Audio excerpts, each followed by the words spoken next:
Assalomu alaykum. Ish joyingizdan oylik maoshingiz haqida ma'lumotnoma kerak bo'lyaptimi? Buxgalteriya eshigi tagida kutish va qog'ozbozlikdan charchagan bo'lsangiz, bu video aynan siz uchun. Bugun biz siz bilan uydan chiqmay turib, bor yo'g'i 2 daqiqada hisoblangan ish haqi to'g'risida ma'lumotnomani onlayn yuklab olishni o'rganamiz.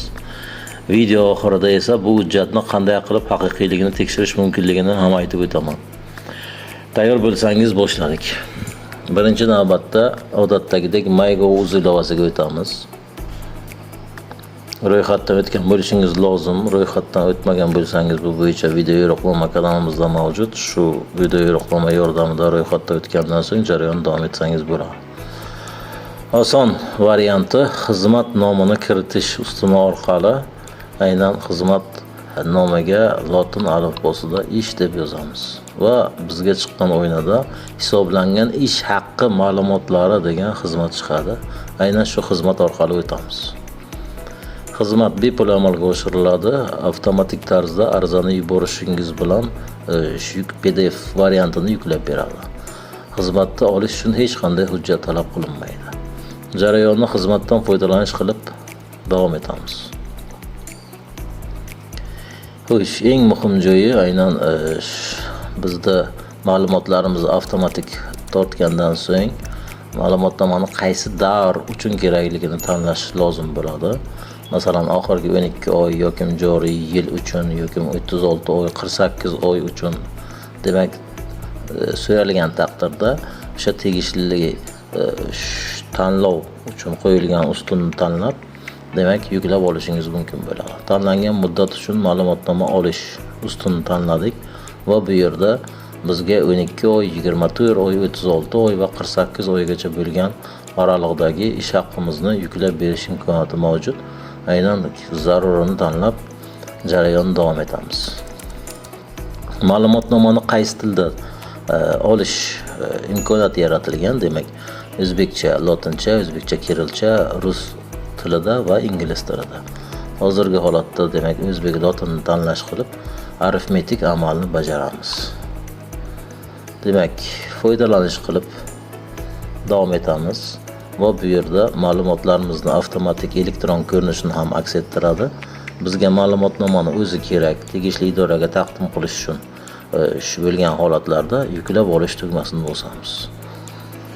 Va bizga davlat gerbi tushirilgan hisoblangan ish haqqi to'g'risidagi ma'lumotnomani yuklab beradi. Bu aynan tegishli davr aralig'idagi o'sha 48 oyni tanladik. 48 oy mobaynidagi demak ish haqqimiz to'g'risidagi ma'lumotnomalar edi.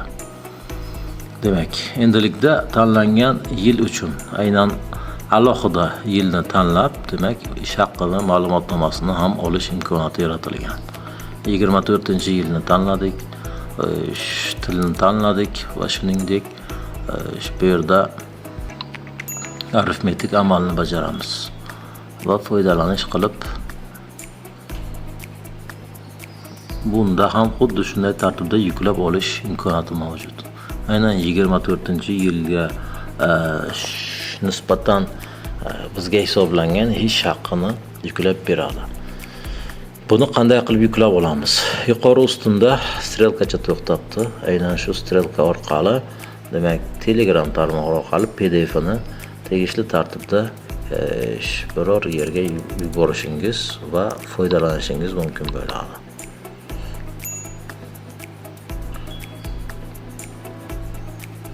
Xuddi shu tartibda o'sha papkaga tashlab, demak, aynan bu jarayonni bajarsangiz, ish haqqingiz to'g'risidagi ma'lumotlarni tegishli davrga nisbatan bo'lganlarni yuklab olishingiz mumkin. Arizangiz yuborilgach, demak, ko'rib turganingizdek hujjat zudlik bilan tayyor bo'ladi. Uni PDF formatda telefoningizga saqlab olishingiz imkoniyati yaratilgan. Ko'rib turganingizdek, hammasi juda oson. Endi buxgalteriyadan qog'oz kutishga hojat yo'q. Agar video foydali bo'lgan bo'lsa, like bosishni va yaqinlaringizga yuborishni unutmaslikni so'rayman. Shuningdek, qo'ng'iroqchani bosib barchasini tanlab qo'ysangiz, kanalimizda bundan buyon joylab boriladigan demak kontentlardan xabardor bo'lasiz. Savollaringiz bo'lsa kommentda kutaman. Keyingi videolarda ko'rishguncha xayr, salomat bo'linglar.